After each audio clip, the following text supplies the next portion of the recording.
முதல் வசனத்தை வாசிக்கும் போது விசுவாசத்தில் உறுதியாக இருந்து அவனுக்கு எதிர்த்து நில்லுங்கள். உலகத்தில் உள்ள உங்கள் சகோதரத்திலே அப்படிப்பட்ட பாடல் நிறைவேறுகிறது என்று அறிந்திருக்கிறீர்களே. அப்ப விசுவாசத்தில் உறுதியாக இருங்க, அவனுக்கு எதிர்த்து நில்லுங்கள். அப்ப பிசாசானவனுக்கு இந்த உலகத்தில் எதிர்த்து நாம் நிற்க வேண்டும் என்றால் கிறிஸ்து இயேசுவின் மேல வைக்கின்ற அந்த விசுவாசம் அது உறுதியுள்ளதாய் காணப்பட வேண்டும். யார் மேல வைக்கின்ற விசுவாசம்? கர்த்தர் மேல, கிறிஸ்து இயேசு மேல வைக்க வேண்டிய விசுவாசம் அது உறுதியாய் இருந்தா பிசாசானவர்களை வஞ்சிக்க முடியாது, இந்த உலகத்தால் அவர்களை இழுத்துக் கொள்ள முடியாது.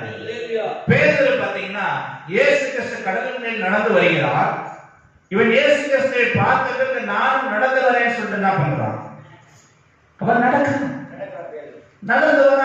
வரான்.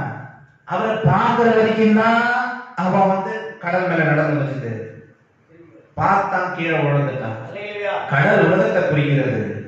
உலகத்தின் மேல நீ நடக்க ஆசைப்படாத. எத்தனை விசுவாசிக்கிறீங்க? உலகத்தின் மேல நடக்க ஆசைப்படாத.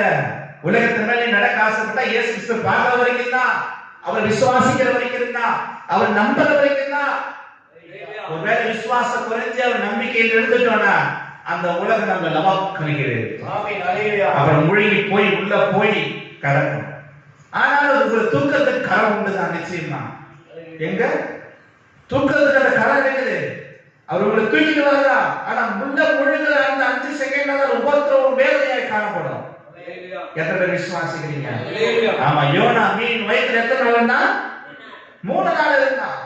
ஆண்டவர் சொன்னார், எப்பா நீ எங்க போக சொன்னாரு? நினைவுக்கு போப்பா. இவன் எங்க போனாங்க? தர்சிச்சுக்கு போனாங்க. கர்த்தர் சொல்ல கேட்கிற கீழ்ப்படியில பிசாசு உள்ள இறங்கிட்டான்.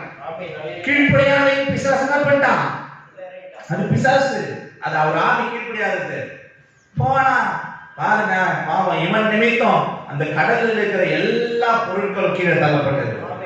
எவ்வளவு நஷ்டம் பாருங்க அந்த கப்பல்ல இருக்கிறவங்களுக்கு. பார்த்தாங்க, இவன் தானே காரணம், இவனை தூக்கி கடல்ல போட்டாங்க. மீன் வயிற்றுல 3 நாள் உள்ள இருக்கும் தண்ணிக்குள்ள. விசுவாசிக்கிறீங்களா? தேவையா இது? ஆனா அவன் போய் நிக்கிறான் பாருங்க, அந்த நினைவை பட்டுனா பாருங்க, இவனுக்கு சாதனா கட்ட மாத்தி கொடுக்கிறார். அவன் சொல்றான், ஆண்டவரே இதை நீங்க முன்னே சொல்லிட்டீங்களா, இப்படி வந்திருப்பாங்க. நான் ஸ்ட்ரெயிட்டா எங்க வந்திருப்பான்? நினைவு நாயம் தர்சிச்சுக்கு போன இவ்வளவு சேதான். நீ விசுவாசம் ஏமால வைக்கலப்பா, நீ பார்த்து பயந்துக்க. எத்தனை பேர் விசுவாசிக்கிறீங்க? விசுவாசம் யாரு மேல வைக்கல? வைக்கல. பிசாசுக்கு நீ செவி கொடுத்துட்ட, கீழ்ப்படியில. அப்ப நீ என்ன பண்ணிட்ட? இவ்வளவு பிரச்சனைகள் மத்தியில் தான் நீ என்ன ஆகுது.